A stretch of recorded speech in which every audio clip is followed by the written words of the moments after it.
पीछे से ग्रिफिन ने दोनों पर हमला किया और डेविड की जान बचाई। वे दोनों अपने खुफिया ठिकाने पर पहुंच गए।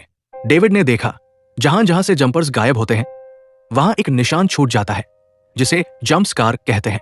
उसने उसी स्कार का पीछा करके ग्रिफिन के ठिकाने पर पहुंच जाता है। ग्रिफिन ने उसे धमकाकर लौट जाने को कहा।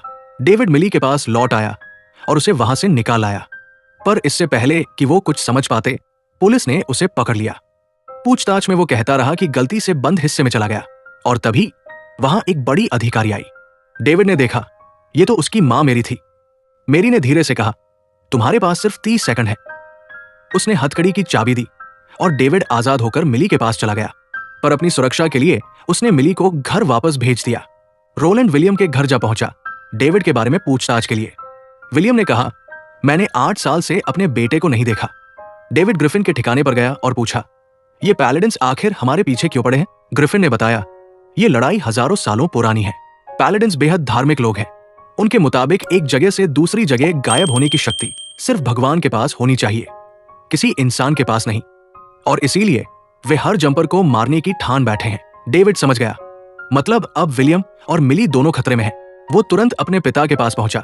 देखा कि विलियम बेहोश पड़ा था। उसने उसे एक पल में अस्पताल पहुंचा दिया। फिर वो ग्रिफिन के पास लौटा। रोलैंड का पता बताओ, मुझे उसे खत्म करना है। ग्रिफिन बोला, मैं 10 साल से उसे नहीं पकड़ पाया, पर डेविड जानता था रोलैंड अब मिली के पास जाएगा। डेविड मिली के पास पहुंचा। उसने कहा, मुझे तुमसे कोई रिश्ता नहीं रखना, पर तभी रोलैंड और उसके आदमी आ गए। डेविड ने मिली को सब सच बता दिया, अपनी शक्तियां, अपनी जिंदगी, सब कुछ। वो डर गई, दूर भागने लगी, पर डेविड ने उसका हाथ थाम लिया और दोनों गायब हो गए। वे ग्रिफिन के ठिकाने पर पहुंचे। वहां डेविड को एक जंप स्कार मिला।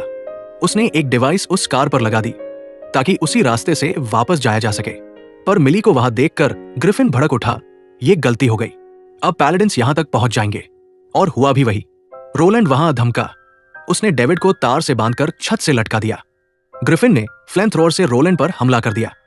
दोनों के बीच जमकर लड़ाई शुरू हो गई।